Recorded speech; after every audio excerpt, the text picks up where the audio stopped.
Hello बच्चों, बेटा अभी अपन है ना ये class 11 physics first chapter second का 2.7 सार्थक अंक है ना। सार्थक अंक को इंग्लिश में हम सिग्निफिकेंट फिगर्स या सिग्निफिकेंट डिजिट्स ये भी बोलते हैं, है ना। तो सिग्निफिकेंट फिगर्स और सिग्निफिकेंट डिजिट्स, तो कई बार देखा होगा बेटा आपने, जैसे है ना कोई रीडिंग ली हमने, है ना, जैसे 35.8 हमने एक रीडिंग ली है ना। तो अब 35.8 जो है, तो इसमें 35 का तो पक्का है कि भाई 35 तो वो कन्फर्म है, लेकिन जो 0.8 है ना बेटा, 0.8 में क्या है, वो 0.7 भी हो सकता है और 0.9 भी हो सकता है, ठीक है ना। तो जो 35.8 में जो पहले दो अंक हैं, है ना, वो विश्वसनीय अंक कहलाते हैं बेटा, है ना। सर्टेन डिजिट्स हो गई वो तो, है ना।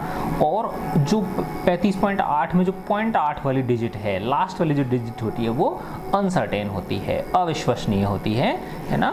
वो कम ज़्यादा भी हो सकती है, अनसर्टेन होती है, यानी उसके बारे में हमको कंफर्म पता नहीं होता, ठीक है ना।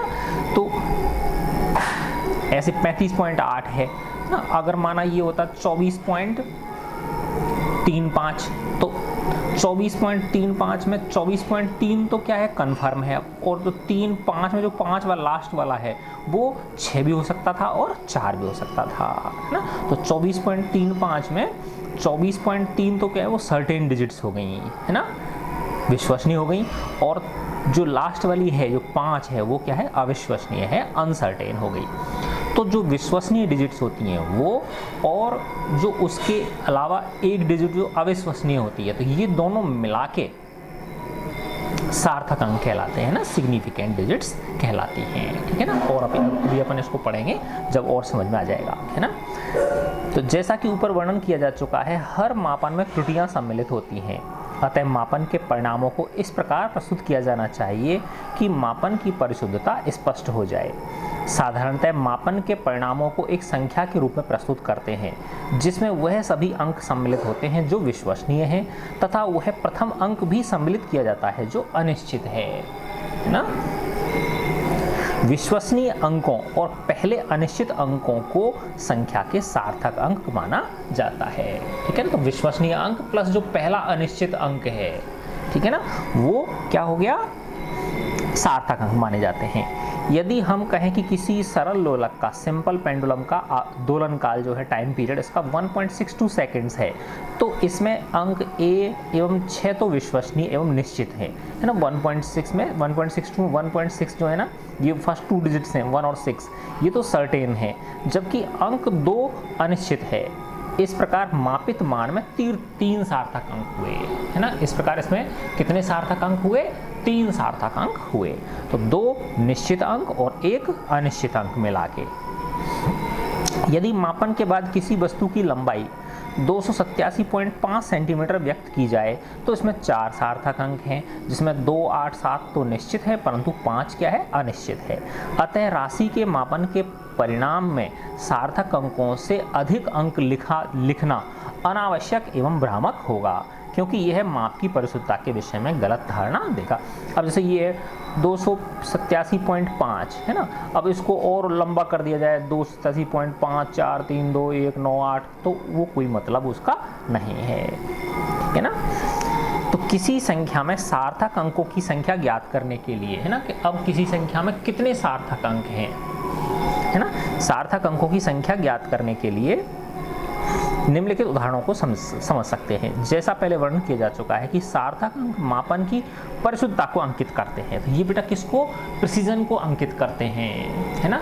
तो जैसे ऐसे देखो बेटा कि अगर कोई दशमलव के 1 स्थान तक माप रहा है ना, और एक दूसरा उपकरण है वो दशमलव के 2 स्थान तक माप रहा है, तो इसका मतलब जो दूसरा उपकरण है वो ज्यादा क्या है, परिशुद्ध है ना। पहले ही पढ़ा था ना अपन ने ये, है ना। जैसे वो था ना बेटा कि 10 की घात -3 तक मीटर स्केल नाप सकता है, फिर 10 की घात -4 मीटर तक वर्नियर कैलिपर माप सकता है। इस तरह से आगे बढ़ते जाते हैं, तो दशमलव के अंक बढ़ते चले जाते हैं, है ना।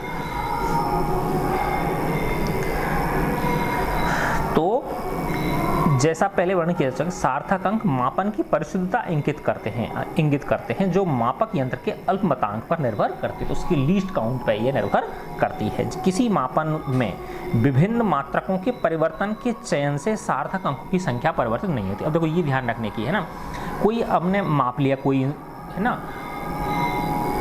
उसका कोई मापन कर लिया हमने, ठीक है ना, जैसे माना 24.3 सेंटीमीटर है ना, ये आपने माप लिया। इसमें कितने सार्थक अंक हो गए? 3 सार्थक अंक हो गए। अब 24.3 सेंटीमीटर को मैं क्या करूं, इसमें मिलीमीटर बना दूं इसके, तो क्या हो जाएंगे? 24.3 सेंटीमीटर को 10 से गुणा करोगे तो 2430 है ना मिलीमीटर हो गए। लेकिन 2430 में भी सार्थक अंक कितने होंगे? 3 ही होंगे, क्योंकि वो सिर्फ उसको क्या किया है, कन्वर्ट किया गया है उसको, है ना। ऐसे 24.3 सेंटीमीटर को अगर मीटर में भाग दोगे आप तो 100 से डिवाइड करना पड़ेगा, तो कितना हो जाएगा? 24.3 को जब 100 से भाग दोगे तो 0.243। तो इस केस में भी कितने सार्थक अंक होंगे? 3 सार्थक अंक ही होंगे। तो ये कहना चाह रहे हैं किसी मापन में विभिन्न मात्रकों के परिवर्तन के चयन से सार्थक अंकों की संख्या परिवर्तित नहीं होती है। यह महत्वपूर्ण टिप्पणी निम्नलिखित में से अधिकांश, ये अधिक नहीं है, अधिकांश प्रेक्षणों को स्पष्ट कर देती है ना। जैसे पहला उदाहरण दे रखा है इसमें, उदाहरण के लिए लंबाई 2.308 सेंटीमीटर में 4 सार्थक अंक हैं, परंतु विभिन्न मात्रकों में इसी लंबाई को हम, है ना, मीटर में तो क्या हो जाएगा बेटा, 100 का भाग दोगे तो 0 लग जाएगा ना एक इसके आगे, तो 0.2 यानी 0.02308। तो देखो इसमें कितने थे? 4 सार्थक। तो इसमें देखने से क्या लग रहा है ना, कि कितने अंक हो गए? वैसे देखा जाए तो इसमें 1 2 3 4 5 6, ऐसा नहीं कि इसमें 6 सार्थक अंक, इसमें भी कितने होंगे? 4 ही सार्थक अंक होंगे, क्योंकि इसको सिर्फ सेंटीमीटर को किस में चेंज किया है? मीटर में चेंज किया है। ऐसे ही 23.08 सेंटीमीटर को जब 2.308 सेंटीमीटर को मिलीमीटर में चेंज करोगे, 10 से गुणा करना पड़ेगा, तो क्या हो गया? 23.08 mm हो गया, है ना। ऐसे ही इसको माइक्रोमीटर में क्या लिख सकते हैं? 23,080 माइक्रोमीटर भी लिख सकते हैं। तो इन सब केसेस में इसमें सार्थक अंक कितने होंगे? 4 ही होंगे, ठीक है। सार्थक अंक कितने होंगे इसके अंदर? 4 ही होंगे इनमें। तो इन सभी संख्याओं में सार्थक अंकों की संख्या वही, अर्थात 4 अंक 2308 हैं, है ना।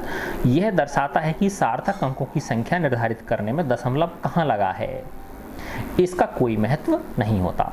उपरोक्त उदाहरण से निम्नलिखित नियम प्राप्त होते हैं। तो ये जो उदाहरण है इससे ये नियम प्राप्त होते हैं। सभी शून्येतर अंक सार्थक अंक होते हैं। शून्येतर का मतलब क्या होता है? शून्य के अलावा, है ना, नॉन जीरो। तो जितने भी नॉन जीरो जो अंक होते हैं वो सार्थक होते हैं, सिग्निफिकेंट होते हैं। यदि किसी संख्या में दशमलव बिंदु है तो उसकी स्थिति का ध्यान रखे बिना, है ना, अगर उसमें दशमलव बिंदु है उस संख्या के अंदर, तो उसकी स्थिति का ध्यान रखे बिना किन्हीं 2 शून्येतर अंकों के बीच के सभी शून्य सार्थक अंक होंगे, है ना। तो अगर माना दशमलव बिंदु है संख्याओं के बीच में, तो किन्हीं 2 नॉन जीरो अंकों के बीच के जितने भी शून्य आ रहे हैं, है ना, 2 नॉन जीरो डिजिट्स के बीच में जितने भी जीरो आ रहे हैं वो भी सब क्या होंगी? सार्थक होंगी, ठीक है ना। जैसे ऐसे समझो बेटा, सभी शून्येतर अंक सार्थक होंगे, है ना। तो माना 3425, तो 4 अंक हो गए ना, तो चारों सार्थक अंक हो गए। दूसरा है कि दशमलव बिंदु आ रहा है और उनके बीच में, है ना, जैसे ये है 2304.08, तो देखो ये 2304.08, तो जीरो जो है वो 4 और 8 के बीच आ रहा है, तो वो भी कैसा हो गया? सार्थक हो गया। फिर देखो यदि कोई संख्या 1 से छोटी है ना, तो 1 छोटी तो पॉइंटों में होगी फिर वो, तो शून्य, तो वे शून्य जो दशमलव के दाईं ओर पर प्रथम शून्येतर अंक के बाईं ओर हों, है ना। जैसे इसमें उदाहरण दे रखा बेटा 0.002308, तो ये 1 से छोटी है ना ये संख्या, है ना। तो जो दशमलव के बाद जो पहला नॉन जीरो डिजिट होती है, उससे पहले के जो जीरो होंगे वो क्या होंगे बेटा? सार्थक नहीं होंगे, है ना। तो इसमें देखो 0.002308 में इस दशमलव के बाद कितनी जीरो आ रही हैं? 2 जीरो, तो ये दोनों जीरो क्या होंगी? है ना, सार्थक नहीं होंगी, यानी ये भी नहीं होगी और ये भी, तो यानी सिर्फ कितने? 4 ही इसमें सार्थक अंक हैं, है ना। तो अधो रेखांकित शून्य सार्थक अंक नहीं है, ठीक है ना। तो ये जो 2 जीरो हैं ये क्या नहीं है? सार्थक अंक नहीं है। ठीक है ना। तो इसमें कितने हो गए बेटा 0.0023008 है ना, तो ये इसके अंदर नहीं रहेंगे है ना। तो हाँ मैंने गलत बोल दिया, 1 और 4 कितने हो गए 5 अंक हो गए इसमें। ठीक है, अब देखो बेटा ऐसी संख्या जिसमें दशमलव नहीं है कि अंतिम अथवा अनुगामी शून्य सार्थक अंक नहीं होंगे है ना।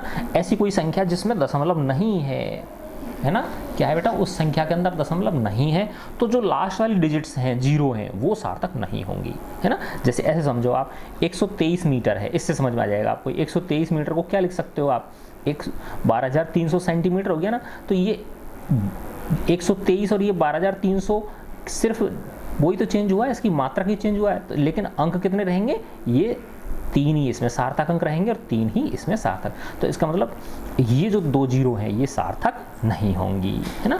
ऐसे ही इसको 1,23,000 मिलीमीटर लिख सकते हो, इसमें भी कितने होंगे 3 ही सार्थक अंक इसमें भी होंगे। फिर भी आप अगले परीक्षण पर ध्यान दे सकते हैं, ठीक है ना। अब ये अगला वाला देखो, एक ऐसी संख्या जिसमें दशमलव बिंदु हो के अनुगामी शून्य सार्थक होंगे है ना। देख लेकिन अगर ऐसे है 3.500 या 0.06900 है ना, तो देखो बेटा इसमें क्या है कि दशमलव आ गया ना, अगर ये 3500 होता तो 3500 में कितने सार्थक अंक होते, सिर्फ 2 ही सार्थक अंक, लेकिन इसमें क्या आ गया, ये दशमलव आ गया। इसका मतलब क्या है बेटा कि इसको 3 दशमलव तक परिशुद्धता में नाम मापा गया है इसको है ना। 3 अंकों की परिशुद्धता तक क्या किया गया है, इसको मापा गया है ना।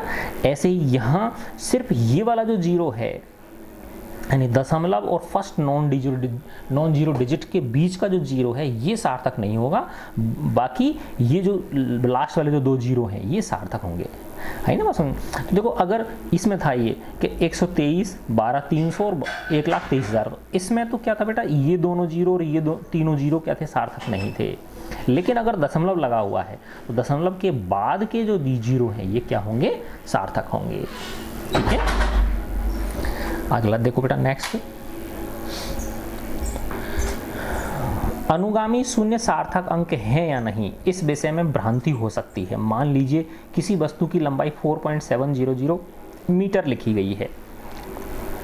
इस परीक्षण से यह स्पष्ट है कि यहाँ शून्यों का उद्देश्य माप की परिशुद्धता को बतलाना है ना। कि यानी उसने देखो ये क्या होता है बेटा, ये 1/10 होता है, ये 100th होता है और ये क्या होता है 1000th है ना। इसका स्थानीय मान निकालते हैं तो देखो इसका स्थानीय मान तो क्या होता है 4 गुणा 1, 2.5 के अंक का स्थानीय मान क्या होता है, उस अंक को किससे गुणा कर देते हैं, 10 से गुणा कर देते हैं है ना। फिर इधर ये सैकड़ा पे जो आता है उसको क्या करते हैं 100 से गुणा कर देते हैं। फिर दशमलव की इधर की तरफ के जो हैं इनका स्थानीय मान निकालने के लिए करते हैं, प्रथम अंक में किसका देते हैं 10 का भाग देते हैं, दूसरे नंबर के अंक में 100 का भाग देते हैं, तीसरे अंक में किसका दे देते हैं 1000 का भाग देते हैं। तो कहने का मतलब ये कि ये कहना चाह रहा है कि ये जो 4.700 तो इसमें ये दर्शाना चाह रहा है कि 3 अंकों की परिशुद्धता तक उसने रीडिंग इसकी ली है ना। तो इस परीक्षण से ये स्पष्ट है कि यहाँ शून्यों का उद्देश्य माप की परिशुद्धता को बतलाना है, अतः यहाँ सभी शून्य क्या हैं, सार्थक अंक हैं। यदि ये सार्थक न होते तो इनको स्पष्ट रूप से लिखने की कोई आवश्यकता न होती, फिर क्यों लिखता है इनको है ना। तब सीधे सीधे हम अपनी माप को 4.7 मीटर लिख सकते थे, ठीक है ना। अब मान लीजिए हम अपना मात्रक बदल देते हैं है ना, 4.700 मीटर और अब ये हो गया 470.0 सेंटीमीटर, ठीक है ना। तो इसमें देखो ये इसमें कितने हैं 4 सार्थक अंक हैं, इसमें भी कितने हो गए 4 सार्थक अंक हो गए। इसमें भी देखो सेंटीमीटर के जब किलोमीटर में बदलोगे तो 1000, तो सेंटीमीटर को मीटर में बदलोगे तो 100 का भाग और फिर वापस किलोमीटर में बदलोगे तो वापस से 1000 का भाग, तो ये दोगे तो कितना हो जाएगा 0.004700। तो इस केस में भी ये 2 जीरो जो हैं ना, फर्स्ट 2 जीरो जो हैं ये सार्थक नहीं होंगे, तो वापस ये 1 2 3 4 ये सार्थक हो गए। ऐसे 4700 mm लिख सकते हैं, मिलीमीटर लिख सकते हैं इसको है ना। तो ये इसमें भी कितने हो गए 4 ही सार्थक अंक इसके अंदर हो गए। तो क्योंकि अंतिम संख्या में 2 शून्य है ना, बिना दशमलव वाली संख्या में अनुगामी शून्य है ना। अतः प्रेक्षण 1 के अनुसार हम इस गलत निष्कर्ष पर पहुंच सकते हैं कि इस संख्या में 2 अंक सार्थक अंक हैं। वैसे देखने से क्या लग रहा है, अगर 4700 होता है ना तो उसमें क्या 2 ही सार्थक अंक, लेकिन ये 4.700 को कन्वर्ट करके बनाया गया है 4700, तो इसलिए इसमें भी कितने सार्थक अंक होंगे, 4 ही होंगे। तो अतः प्रेक्षण 1 के अनुसार हम इस गलत निष्कर्ष पर पहुंच सकते हैं कि इस संख्या में 2 सार्थक अंक हैं, जबकि वास्तव में इसमें 4 सार्थक अंक हैं। मात्र मात्रकों के परिवर्तन से सार्थक अंकों की संख्या में परिवर्तन नहीं होता है। ठीक है ना। फिर है बेटा देखो थर्ड पॉइंट है, सार्थक अंकों के निर्धारण में इस प्रकार की संदिग्धता को दूर करने के लिए सर्वोत्तम उपाय यह है कि प्रत्येक माप को वैज्ञानिक संकेतन, वैज्ञानिक नोटेशन जो होता है ना, साइंटिफिक नोटेशन 10 की घातों में जो होता है 10 की पावर्स के रूप में, तो 10 की घातों के रूप में हम उसको क्या किया जाए, प्रस्तुत किया जाए। तो ये सबसे बेस्ट तरीका है कन्फ्यूजन को दूर करने का। ठीक है। इस संकेत पद्धति में प्रत्येक संख्या को a गुणा 10 की घात b के रूप में लिखा जाता है। a की वैल्यू क्या से 1 से 10 के बीच हो सकती है कोई संख्या, तथा b 10 की कोई धनात्मक या ऋणात्मक घात है। b जो 10 की पावर b, तो b पॉजिटिव भी हो सकती है और नेगेटिव भी हो सकती है। संख्या की सन्निकट अवधारणा बनाने के लिए ना, संख्या की सन्निकट अवधारणा बनाने के लिए, अप्रॉक्सीमेट बनाने के लिए हम इसका पूर्णांकन भी कर सकते हैं कि अगर a जो है, ये वाली जो डिजिट है, अगर लेस देन इक्वल टू 5 है, 5 या 5 से कम है, तो इसे 1 है ना, 1 गुणा 10 की घात, तो 10 की घात ही आ जाएगा, नहीं आ जाएगा। जैसे ऐसे समझो 4 गुणा 10 की घात 6, तो 4 क्या है, 5 से कम हो गया, नहीं हो गया, तो 4 को क्या कर सकते हैं, इग्नोर कर सकते हैं। तो ये क्या हो गया, 4 गुणा 10 की घात 6 को 10 की घात 6 ही लिखेंगे। और अगर यहाँ होता 6 गुणा 10 की घात 6, तो फिर इस 6 को क्या मान लेंगे, 10 मान लेंगे। तो 10 गुणा 10 की घात 6 क्या हो जाएगा, 10 की घात 7 हो जाएगा। ठीक है ना।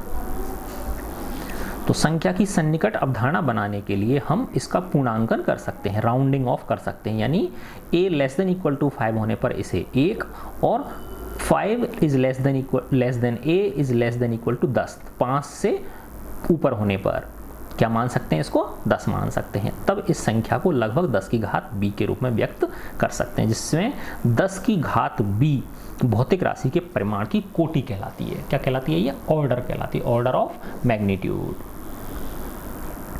ठीक है ना। तो जब केवल एक अनुमान की आवश्यकता हो तो यह कहने से काम चलेगा कि राशि 10 की घात b की कोटि की है ना। उदाहरण के लिए पृथ्वी का व्यास 1.28 × 10⁷ मीटर, तो 1.28 5 से कम है, तो इसको सिर्फ 10⁷ की कोटि की कहेंगे हम, है ना। इसके परिमाण की कोटि कितनी हो गई, 7 हो गई। हाइड्रोजन परमाणु का व्यास 1.06 × 10⁻10 है, तो फिर वही वापस देखो, ये 5 से कम है, तो 1.06 को इग्नोर कर सकते, तो क्या होगा, 10 की घात -10 मीटर की कोटि का हो गया। इसके परिमाण की कोटि -10 है। अतः पृथ्वी का व्यास हाइड्रोजन परमाणु के व्यास से 17 परिमाण कोटि बड़ा है। तो 10 की घात 7 में जब 10 की घात -10 का भाग देंगे तो -10 ऊपर जाके प्लस का 10 हो जाएगा ना, तो क्या हो जाएगा, कितना परिमाण बड़ा है, ये जो पृथ्वी का व्यास है ये हाइड्रोजन परमाणु के व्यास से, है ना, कितनी कोटि बड़ा है, 10 की घात 17, यानी 17 परिमाण की कोटि बड़ा है ये। प्राय 1 अंक के बाद दशमलव लगाने की प्रथा है ना, जैसे होता है ना 10.4 गुणा 10 की घात 6, तो 10.4 गुणा 10 की घात 6 को क्या लिखेंगे, 1.04, फिर गुणा जो 10 आया उसको उसकी पावर में बढ़ा देंगे आगे। ठीक है ना। तो 4.700 मीटर को क्या लिख सकते हैं, 4.700 × 10⁻² सेंटीमीटर, है ना। 4.70 10⁻³ मीटर, mm 4.70 10⁻³ किलोमीटर। ठीक है ना। तो इस तरह से तो प्राय 1 अंक के बाद दशमलव लगाने की प्रथा है। इसके ऊपर प्रेक्षण ए में उचित उल्लिखित भ्रांति क्या हो जाती है, लुप्त हो जाती है ना। कैसे हुई देखो बेटा कि 4.700 मीटर, इसको क्या लिख सकते हैं हम, 4.700 × 10⁻² सेंटीमीटर, है ना। तो इसमें भी कितने हुए, 10 की घात जो होती है इनको सिग्निफिकेंट फिगर्स में काउंट नहीं करते हैं, है ना। तो इसमें भी 4 हो गई, इसमें भी 4 हो गई। ऐसे ही 4.70 × 10⁻³ मिलीमीटर लिख सकते हैं, है ना। तो ये इसको इग्नोर कर सकते हैं। तो ये सार्थक अंक कितने हुए, 4 ही हुए। ऐसे इसमें भी सार्थक अंक कितने हुए, 4 ही हुए। ठीक है। ठीक है ना। तो यह यहाँ सार्थक अंकों की संख्या ज्ञात करने में 10 की घात असंगत है ना। 10 की घात को क्या कर मानते हैं, असंगत मानते हैं ना। तथापि फिर हाउएवर वैज्ञानिक संकेत में आधार संख्या के सभी शून्य सार्थक अंक होते हैं। आधार संख्या के सभी अंक सार्थक होते हैं। इस प्रकरण में सभी संख्याओं में 4 सार्थक अंक। इनमें कितने अंक 4 सार्थक हैं, कितने अंक हैं, 4 हैं इसमें सार्थक अंक। इस प्रकार वैज्ञानिक संकेत में आधार संख्या a के अनुगामी शून्यों के बारे में कोई भ्रांति नहीं रह जाती है। ये सदैव सार्थक अंक होते हैं। ठीक है। अब है, यदि किसी भी मापन के प्रस्तुतिकरण की वैज्ञानिक संकेत विधि एक आदर्श विधि है, परंतु यदि यह विधि नहीं अपनाई जाती है तो हम पूर्वगामी उदाहरण में उल्लिखित नियमों का पालन करते हैं। 1 से बड़ी बिना दशमलव वाली संख्या के लिए अनुगामी शून्य सार्थक अंक नहीं है। तो देखो, अगर वैज्ञानिक संकेतन प्रयोग में ले रहे हो तो कोई कंफ्यूजन है ही नहीं उसमें, है ना। ठीक है ना। तो फिर के अंदर क्या है, उसके अंदर कोई कंफ्यूजन है ही नहीं। अगर वैज्ञानिक संकेतन हम काम में नहीं ले रहे तो फिर ये रूल काम में आएंगे। कौन सा बेटा, कि 1 से बड़ी कोई संख्या है, 1 से बड़ी बिना दशमलव वाली संख्या के लिए अनुगामी जो शून्य है वो सार्थक नहीं है।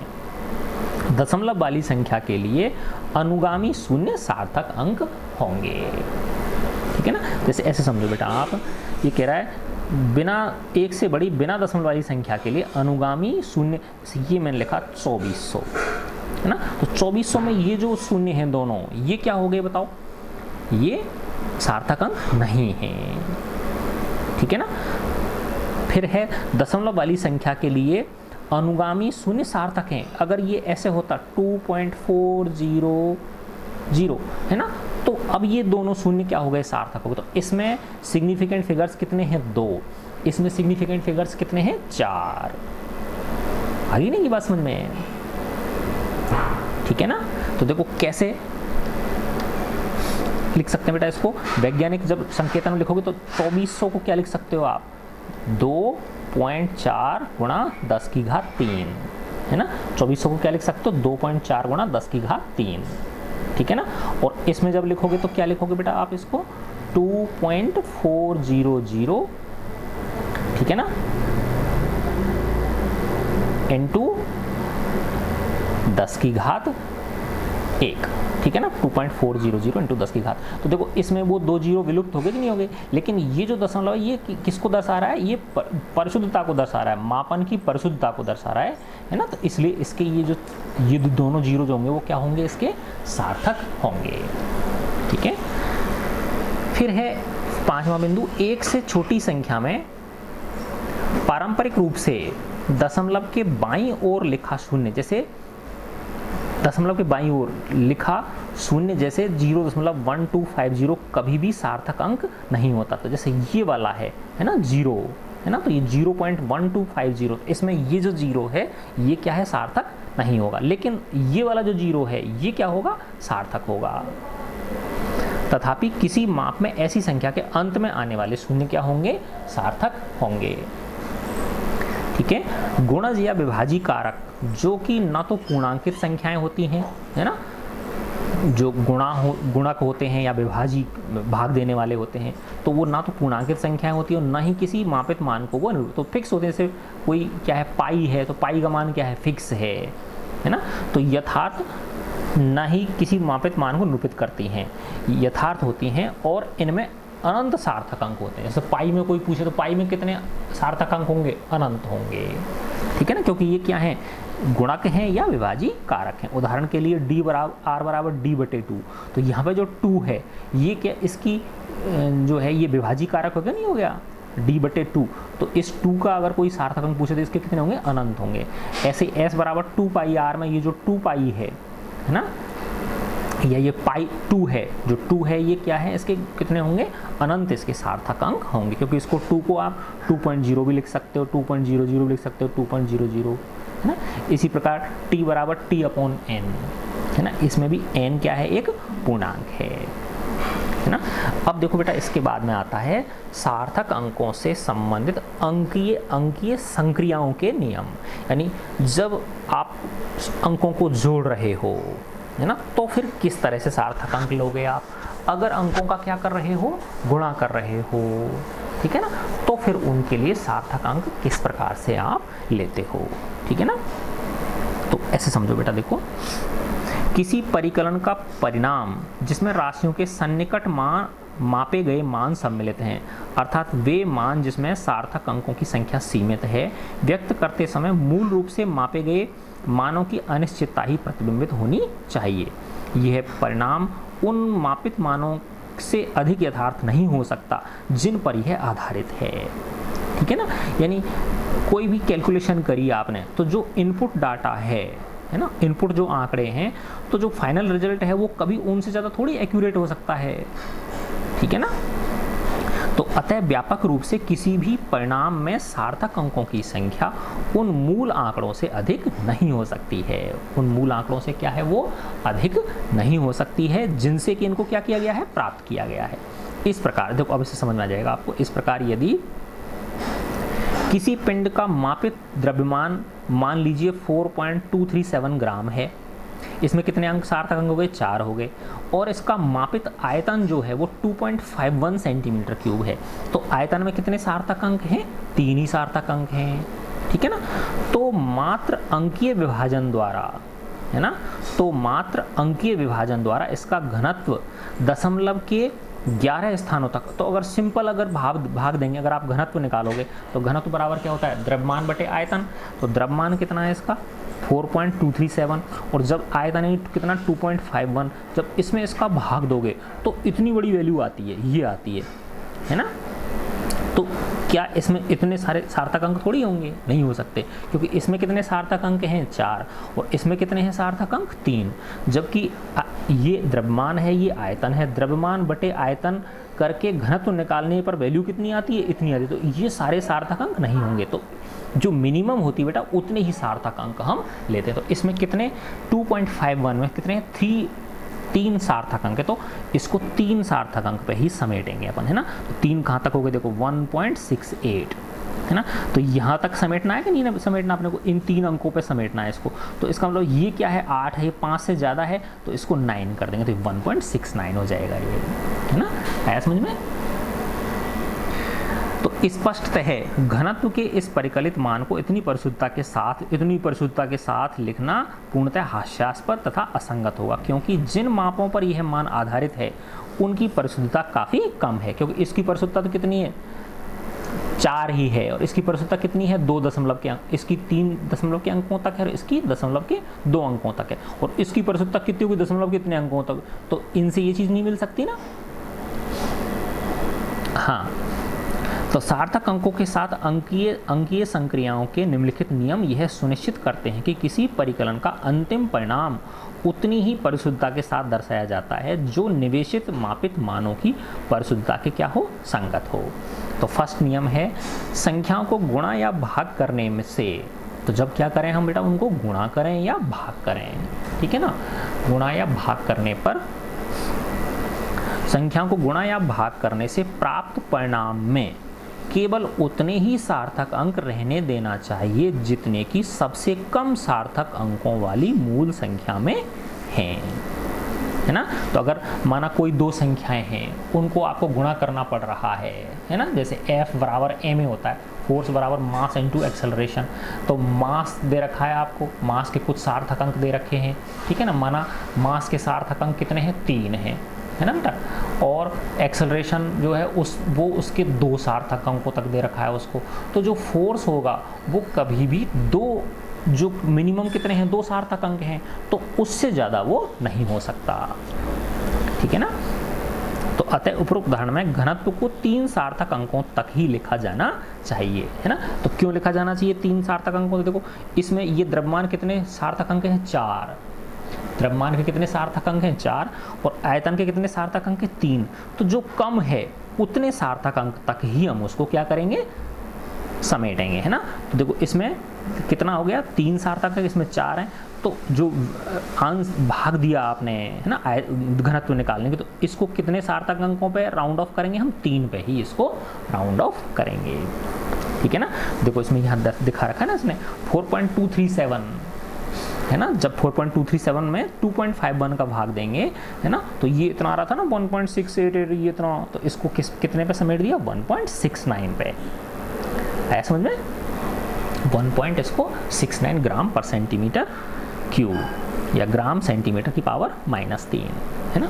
इसी प्रकार यदि प्रकाश की चाल 3 × 10⁸ मीटर पर सेकंड है, इसमें एक सार्थक अंक है, कितना बेटा, इसमें एक सार्थक अंक है, और एक वर्ष में 365.25 डेज होते हैं, और जब डेज के सेकंड बनाओगे तो इतना आ जाएगा है ना, 3.1557 × 10⁻⁷ तो देखो इसमें भी 5 सार्थक अंक और इसमें भी कितने सार्थक अंक हैं, 5 है ना। देखो ना बेटा 10 की घात जो होती है इसको सार्थक अंकों में काउंट नहीं करते हैं, सिर्फ इनको काउंट करते हैं, तो 1 2 3 4 5 है ना। तो ये प्रकाश की चाल कितने सार्थक अंकों की है, 1 की है, और ये जो दूरी है वो क्या नाम है, समय जो है ना, 1 वर्ष का जो सेकंड्स में समय निकला वो किस में है, 5 सार्थक अंकों में है। तो जो प्रकाश वर्ष निकलेगा, प्रकाश वर्ष क्या किसका मात्रक है, दूरी का मात्रक है बेटा। तो जो प्रकाश वर्ष निकालोगे आप, तो दूरी क्या होगी बताओ, दूरी कब आएगी, जब चाल को किससे गुणा करोगे, समय से गुणा करोगे, क्योंकि चाल क्या होता है, दूरी बटे समय, और जब उसको वापस समय से गुणा कर दोगे तो समय से समय कट जाएगा, क्या मिल गई आपको, दूरी मिल गई। तो प्रकाश वर्ष कब कैसे निकलता है, यानी प्रकाश की चाल को 1 वर्ष में जितने सेकंड्स होते हैं उनसे गुणा कर दो आप, है ना। तो गुणा करने पे बेटा जो मान आएगा आपका, उसमें कितने सार्थक अंक होने चाहिए, उसमें 1 ही सार्थक अंक होना चाहिए, क्योंकि उसमें मिनिमम कितना है प्रकाश की चाल में, 1 ही सार्थक अंक उसके अंदर है, ठीक है।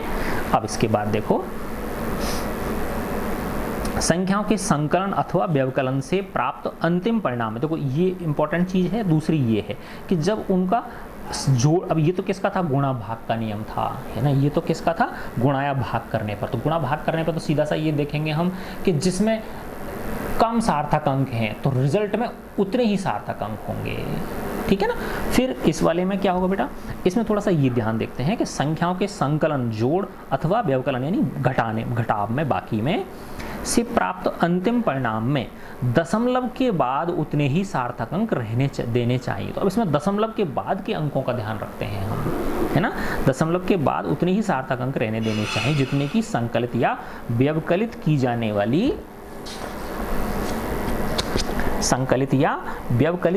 वाली किसी राशि में दशमलव के बाद कम से कम हैं। देखो इस फिगर से इसमें समझ में आ जाएगा आपको। जैसे ये संख्या है बेटा 436.32, 227.2, 0.301 ग्राम, है ना। तो देखो इनका जब योग करोगे आप, है ना, तो सिंपली जब इनको जोड़ोगे तो ये आएगा 663.821, है ना। लेकिन ये जो है ये सार्थक अंकों की दृष्टि से सही नहीं है। क्यों नहीं है, देखो बेटा कि इसमें भले ही सार्थक अंक 5 हैं, इसमें सार्थक अंक 4 है और इसमें सार्थक अंक कितने 3 हैं, है ना। लेकिन जब जोड़ करते हैं तो हम ये देखते हैं कि दशमलव के अंक कितने हैं। देखो इसमें दशमलव के अंक कितने हैं 2, इसमें दशमलव के बाद कितना अंक है 1, और इसमें दशमलव के बाद कितना है अंक 3। तो जो सबसे मिनिमम जिसमें हैं उतने ही दशमलव के बाद के अंक हम लेंगे।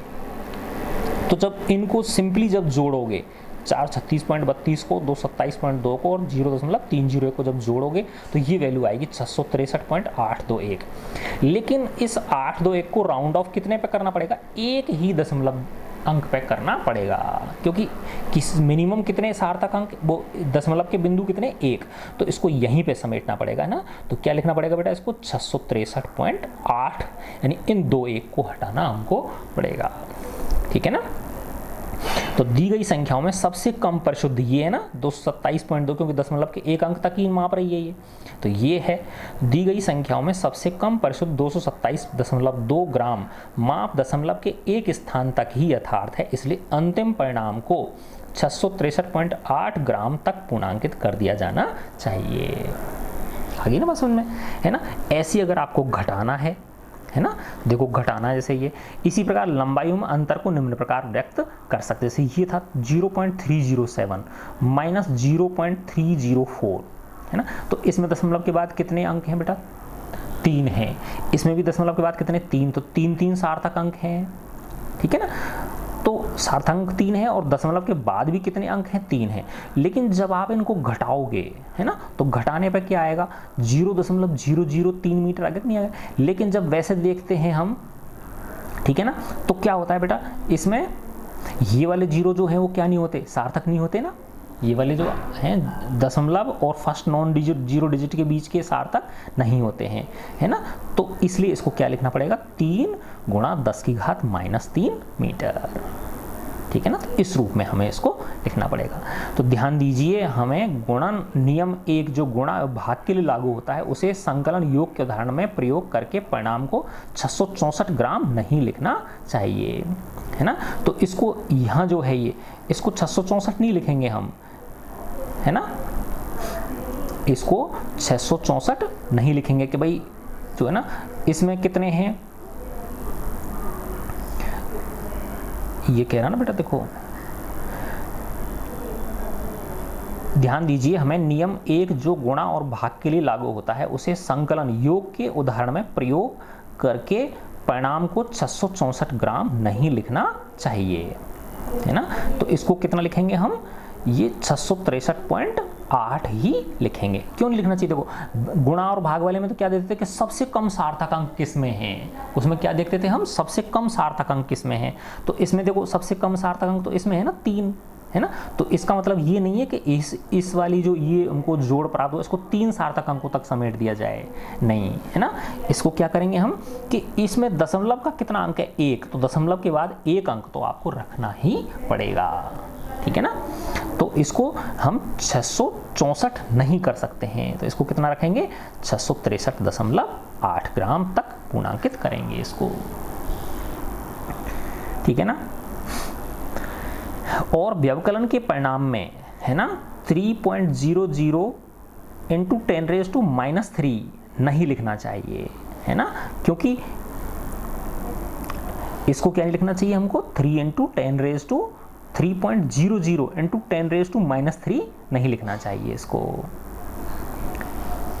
ठीक है ना। क्यों नहीं लिखना चाहिए बेटा, देखो कि इसमें कितने सार्थक अंक मिल रहे हैं हमको, एक ही सार्थक अंक मिल रहा है कि नहीं मिल रहा है, कितना मिल रहा है, इसमें एक ही सार्थक अंक मिल रहा है हमको, ठीक है ना।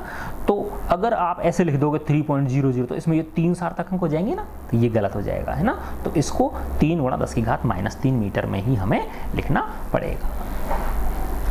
अब इसके बाद आता है अनिश्चित अंकों का पूर्णांकन। बहुत आसान है बेटा, है ना। तो अनिश्चित अंकों का पूर्णांकन जैसे इस ऊपर वाले पहले ही प्रयोग कर चुके हो आप इस चीज़ का, है ना। और देख लो आप, जिन संख्याओं में एक से अधिक अनिश्चित अंक होते हैं उनके अभिकलन के परिणाम का पूर्णांकन किया जाना चाहिए। अधिकांश प्रकरणों में संख्याओं को उचित सार्थक अंकों तक पूर्णांकित करने के नियम स्पष्ट है ना।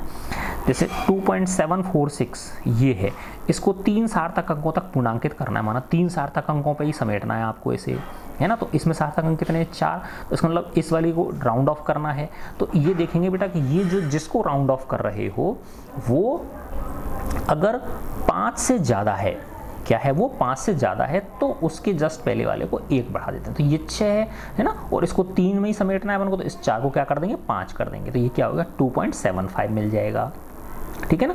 और अगर ऐसे होता है 2.744 है ना, तो ये 4 इसको 3 में ही समेटना था, तो 4 क्या हो गया, 5 से कम हो गया, तो इसको 2.74 ही रहने देंगे, है ना। जबकि 2.743 के पूर्णांकन में, है ना, 2.743 के पूर्णांकन में देखो अब ये 3 अंक में ही करना है माना आपको इसका, है ना। तो ये 3 क्या है, 5 से कम है, तो इसमें 2.74 मिलता है। परिपाटी के अनुसार नियम ये है कि यदि उपेक्षणीय अंक, है ना, उपेक्षणीय अंक यानी जिसको हम क्या करते हैं, निकालना चाह रहे हैं, बाहर निकालना चाह रहे हैं, पूर्वोक्त संख्या में अधो रेखांकित अंक जिसके नीचे लाइन खींची गई है वो 5 से अधिक है, अगर वो क्या है 5 से ज़्यादा है, तो पूर्ववर्ती अंक में 1 की वृद्धि कर देते हैं, 1 बढ़ा देते हैं। और यदि यह उपेक्षणीय अंक 5 से कम है तो पूर्ववर्ती अंक अपरिवर्तित रखा जाता है। लेकिन यदि यह संख्या 2.745 है तो अब थोड़ा सा और अलग तरह का आगे नहीं आ गया। तो अगर ये था कोई 5 से ज़्यादा है तो इसको बढ़ा देते हैं, और 5 से कम है तो इसको एज इट इज़ रहने देते हैं। लेकिन अगर 5 है तो क्या करेंगे फिर, इसमें ये नियम बेटा, इसमें ये देखते हैं यहाँ परिपाटी ये है कि यदि पूर्ववर्ती अंक सम है तो उपेक्षणीय अंकों को छोड़ दिया जाता है ना। तो देखो अब ये जो 5 अगर आ रहा है तो इससे पहले अगर सम है तो फिर इसको छोड़ देते, तो 2.74 ही रहेगा, ठीक है ना। और अगर माना यहाँ होता 3 होता 2.735, तो फिर इस ये 5 तो इस 3 को क्या कर देते, बढ़ा देते, एक अंक बढ़ा देते हैं। तो अगर सम है तो उसको छोड़ देते हैं एज इट इज, और अगर विषम है तो उसको एक बढ़ा देते हैं, है ना। तो यदि पूर्ववर्ती अंक सम है तो उपेक्षणीय अंक को छोड़ दिया जाता है, और यदि यह विषम है तो पूर्ववर्ती अंक में किसकी कर दी जाती है, एक की वृद्धि कर देते हैं, है ना। तब संख्या 2.745 3 सार्थक अंकों तक पूर्णांक करने में तो क्या होगा, 2.74 ही होगी, क्योंकि ये सम है 4, है ना। जिस डिजिट को आप हटाना चाह रहे हो उससे पहले वाली डिजिट क्या है, सम है, तो इसको छोड़ देंगे। दूसरी ओर संख्या 2.735 3 सार्थक अंकों तक पूर्णांकित करने के पश्चात 2.74 हो जाएगी, है ना, क्योंकि ये 5 है, 5 को हटाना चाह रहे हो, लेकिन ये कैसी है, विषम है, तो इसको क्या आ जाएगा, 2.74 आ जाएगा ये, क्योंकि पूर्ववर्ती अंक क्या है, विषम है, ठीक है ना। किसी भी उलझन वाले अथवा बहुपदी जटिल परिकलन में मध्यवर्ती पदों में सार्थक अंकों से एक अंक अधिक रहने देना चाहिए, जिससे परिकलन के अंत में उचित सार्थक अंकों तक पूर्णांकित कर देना चाहिए, ठीक है। इस प्रकार एक संख्या जो कई सार्थक अंकों तक ज्ञात है, जैसे निर्वात में प्रकाश का वेग के लिए हम प्राय 2.99 ये वाला 10 की घात 8 को सन्निकट क्या ले लेते हैं अपन, 3 × 10⁸ में पूर्णांकित कर परिकलों में उपयोग करते हैं। अंत में ध्यान रखें कि सूत्रों में उपयोग होने वाली यथार्थ संख्याएं जैसे t = 2π√L/g में 2π में सार्थक अंकों की संख्या क्या है, अनंत है ना, क्योंकि पाई का कोई मान कितने सार्थकों तक ज्ञात है, लेकिन आम मापित राशियों में परिशुद्धि के आधार पर पाई का मान कितना लेते हैं, 3.142 या 3.14 भी लेना क्या माना जाता है, तर्कसंगत माना जाता है, ठीक है बेटा। तो देखो एक ये 2 उदाहरण समझाता हूं मैं आपको। इसमें क्या कहना चाह रहा है, ये किसी घन की प्रत्येक भुजा की माप 7.203 मीटर है ना। घन की प्रत्येक भुजा की माप कितनी है, 7.203 मीटर है। उचित सार्थक अंकों तक घन का कुल पृष्ठीय क्षेत्रफल एवं आयतन ज्ञात कीजिए, है ना। तो घन का कुल पृष्ठीय क्षेत्रफल क्या होता है बेटा, 6 गुणा भुजा स्क्वायर होता है कि नहीं होता है। तो देखो अब इसमें वापस से भुजा का क्या हो रहा है, गुणा हो रहा है ना। तो 6 गुणा भुजा स्क्वायर, तो इसमें कितने सार्थक अंक हैं, 4 सार्थक अंक हैं। तो जब स्क्वायर करोगे आप, है ना, तो 7.203 को जब 7.203 से गुणा करके जब 6 से गुणा करोगे तो बहुत बड़ी संख्या आएगी, है ना। जैसे ये आएगी देखो 311.2954, है ना, ये वाली संख्या आएगी, है ना। तो इसका मतलब थोड़ी कि इसी को लिख देंगे, नहीं, इसको कितने पर राउंड ऑफ करेंगे, 4, क्योंकि जो मेन वैल्यू है वो उसमें कितने सार्थक अंक हैं, घन की भुजा में 4 सार्थक अंक है, तो इसको भी कितने पे समेटना पड़ेगा हमको, 4 सार्थक अंकों पे ही समेटना पड़ेगा, ठीक है ना। तो 4 सार्थक अंक मतलब यहाँ पे समेटना पड़ेगा, नहीं समेटना पड़ेगा। फिर राउंड ऑफ करेंगे तो ये 9 है, तो ये 2 क्या हो जाएगा, क्योंकि 5 से ज़्यादा है तो ये 3 हो जाएगा, 311.3 हो गया, है ना। ऐसे ही घन का आयतन तो 3 बार गुणा होगा ये, है ना। तो 3 बार गुणा करोगे तो इतनी बड़ी संख्या आएगी, लेकिन इसमें भी वही कितने 4 अंक हैं, सार्थक अंक, तो 4 अंक पे ही इसको समेटना पड़ेगा। तो देखो यहाँ समेटना पड़ेगा ना इस जगह पे, तो ये 5 से कम है तो इसको एज इट इज रहने, तो 373.7 मीटर क्यूब इसका क्या हो गया, आयतन हो गया, ठीक है। इस वाले को देखो बेटा, यदि किसी पदार्थ के 5.74 ग्राम का आयतन, तो ये द्रव्यमान दे रखा है और ये आयतन कितना है, 1.2 सेंटीमीटर क्यूब है। सार्थक अंकों को ध्यान में रखते हुए इसका घनत्व व्यक्त कीजिए, है ना। तो घनत्व निकालना है, तो घनत्व क्या होता है बेटा, द्रव्यमान बटे आयतन। तो द्रव्यमान में कितने सार्थक अंक हैं, 3, और आयतन में कितने सार्थक अंक हैं, 2, ठीक है ना। तो जो रिजल्ट होगा उसको भी कितने सार्थक अंक तक लेंगे हम, 2 सार्थक अंक तक लेंगे, है ना। तो जब 5.74 में 1.2 से डिवाइड करोगे आप, है ना, तो ये वैसे देखोगे तो ये वैल्यू आएगी 4.78833333, लेकिन इसको कितने सार्थक अंक पे समेटना है हमको, 2 सार्थक अंक पे समेटना है। तो 2 सार्थक अंक यहाँ तक हो गए ना, 7 और 7 तक, तो फिर ये इनको राउंड ऑफ करेंगे, तो राउंड ऑफ की फर्स्ट डिजिट क्या है, 8, तो 8 क्या है, 5 से ज़्यादा है, तो इसको बढ़ा देंगे तो क्या हो गया, 4.8 हो गया, ठीक है। तो इस प्रकार से क्या है बेटा, ये सार्थक अंक है, सिग्निफिकेंट डिजिट्स, है ना। और एक ये थोड़ा सा हल्का सा वो है बेटा, है ना, तो एक दो बार आपको क्या करना पड़ेगा, इसकी बार बार रीडिंग लगानी पड़ेगी। ठीक है बच्चों, गॉड ब्लेस यू बेटा।